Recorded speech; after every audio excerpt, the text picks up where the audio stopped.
How to make a reductive lino print. Demo 2.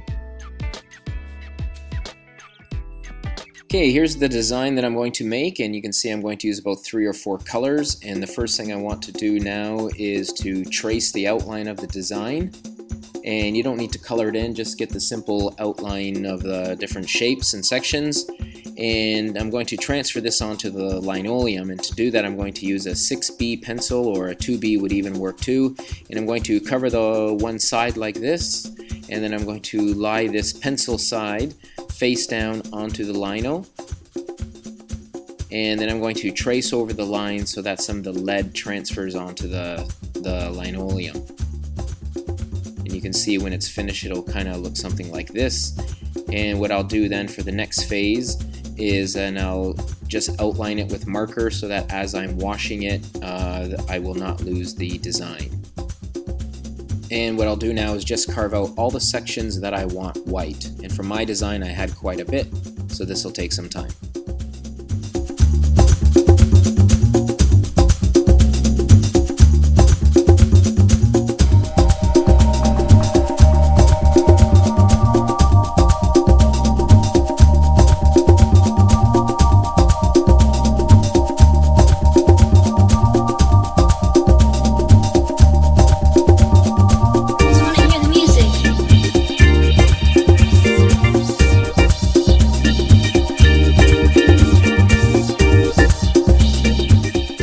All this gray area you see is going to be white because it's not making contact with the ink or my paper, hence the title Reductive Print.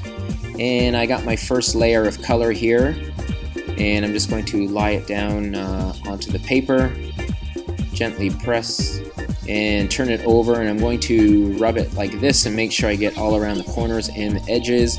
And feel free to use a ruler as a brayer just to make sure that you push the ink onto the paper well. And I peel it off, and you can see it looks something like this.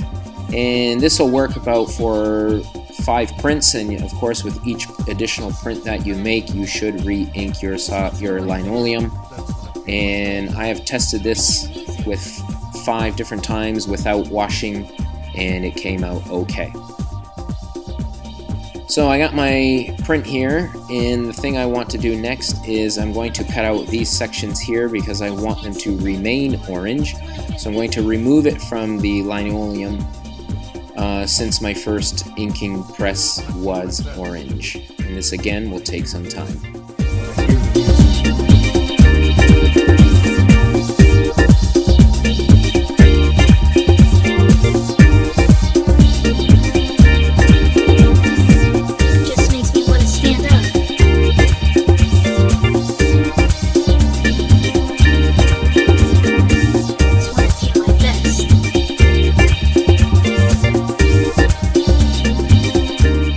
So I've removed the additional layered sections, and I'm going to go with red here, and I'm just going to roll it with the ink. And I kind of want the rolling process to be a bit even, and you'll hear kind of a bit of a resisting sound with the ink.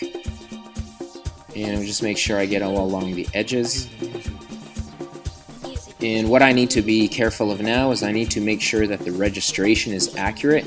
So what I'm going to do is try to align the bottom corners first, and then slowly and gently lay it onto the paper just so it matches up.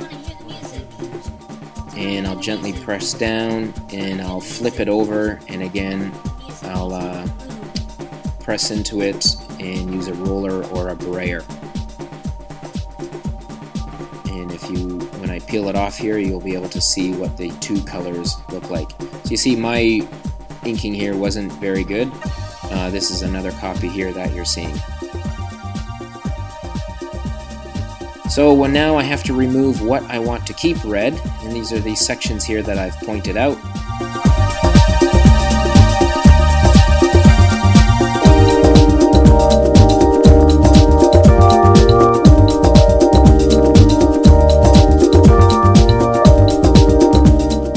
So you can see I've added a bit of nick marks there, and what that'll do is let some of the red show underneath.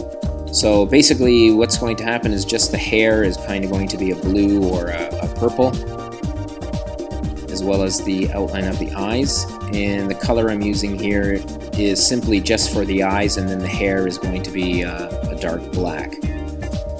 So again, pressing down, make sure I get right to the edge as well as the corners. I'm going to peel it off, and there is my third pass.